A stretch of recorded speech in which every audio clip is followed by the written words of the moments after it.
Today I have a Honda Civic. Let's talk cruise control. So as you can see, I'm sitting in a Honda Civic and I am behind the steering wheel in this Honda Civic.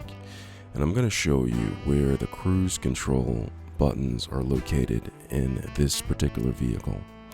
Cruise control is very useful for when you want to cruise.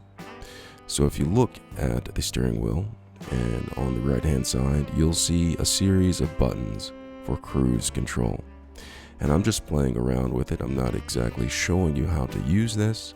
I recommend you actually checking out the owner's manual and reading it and abiding by it before you use it. However, I will show you where the buttons are located. That right there is the cruise button. You see that cruise button where it says cruise? There's a set minus button. Okay, you have a set minus button, and you also have a resume plus button.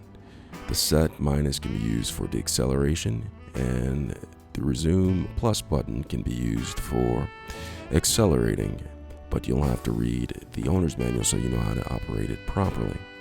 Now if you look in the center of this right here, there is a cancel button. Now it's very important that you know where the cancel button is located, just in case you have to cancel your fun time with cruise control. So you have the cruise, you have the set minus, you have the cancel button, you have the resume plus button. And that is the cruise control location on this Honda Civic. I believe this is a 2016 model. Please read your owner's manual before operating your vehicle, or even in fact your cruise control. I hope this video was helpful. Thanks a lot for watching.